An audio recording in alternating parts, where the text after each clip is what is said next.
Assalamualaikum warahmatullahi wabarakatuh. Perkenalkan, nama saya Rismayanti Dewi dari kelas B2 Manajemen angkatan 2021.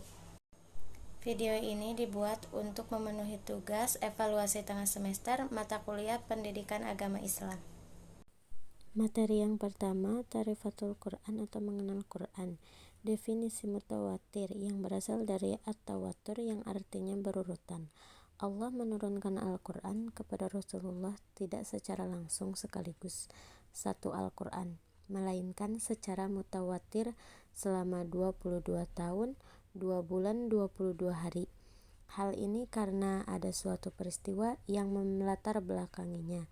Setiap ayat yang diturunkan berdasarkan suatu peristiwa atau tanpa sebab yang tersirat hikmah di dalamnya.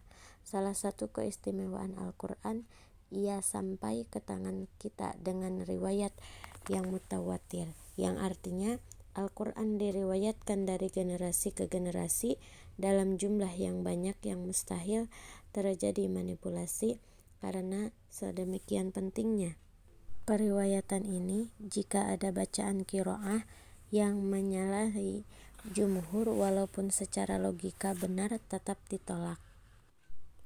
Pentingnya membaca Al-Quran. Pentingnya untuk memahami bahwa membaca Al-Quran bukan hanya tugas rutin, melainkan juga salah satu bentuk ibadah yang sangat mulia dalam Islam. Ini adalah cara untuk mencari keridhaan Allah, untuk memperoleh rahmat-Nya, dan mendalami nilai-nilai Islam dalam kehidupan sehari-hari.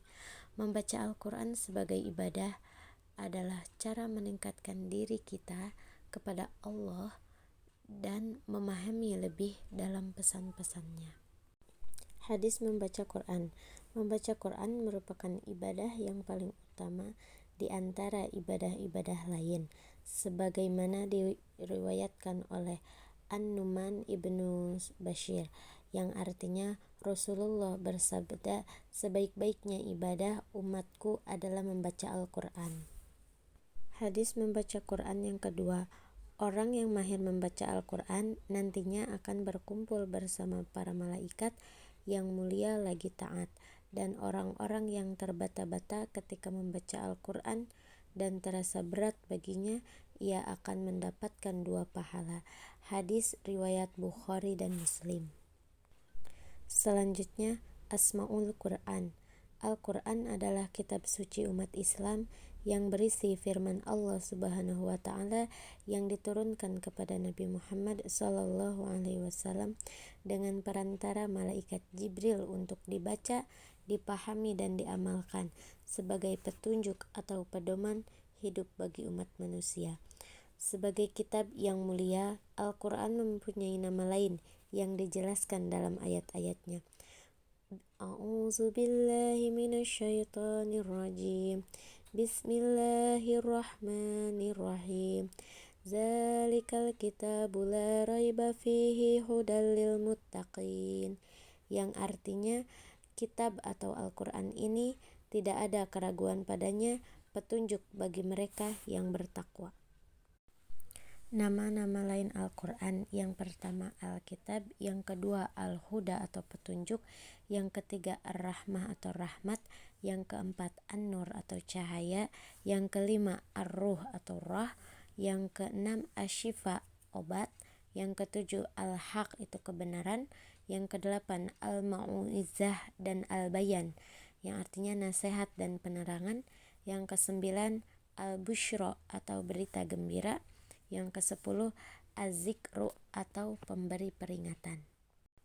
Asmaul, nama-nama Al-Quran. Ada beberapa nama-nama Al-Quran. Yang pertama, Kitabun Naba'i wal Akhbar, ya, kitab yang berisi berita atau kabar.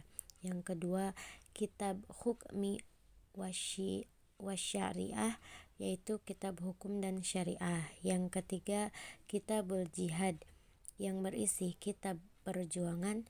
Yang keempat, Kitabun Tarbiyah, yaitu kitab pendidikan. Yang kelima, Minhajul Hayyah, yaitu kitab pedoman hidup. Yang terakhir, Kitabul Ilmi, yaitu kitab ilmu pengetahuan. Tuntutan iman kepada Al-Quran. Yang pertama, tarbiyah, Qur'aniyah, meratarbiyahkan diri kepada Al-Quran. Yang kedua, at-taslimu li ahkamihi, menerima dan tunduk kepada hukum-hukumnya. Yang ketiga, ad-dawwatu ilaihi, menyeru manusia kepadanya. Yang keempat, ikamatuhu fi ardihi, menegakkannya di muka bumi. Cukup sekian dan terima kasih pemaparan materi dari saya. Mohon maaf bila ada kekurangan dan kesalahan. Saya tutup dengan doa. Wabillahi taufiq wal hidayah. Wassalamualaikum warahmatullahi wabarakatuh.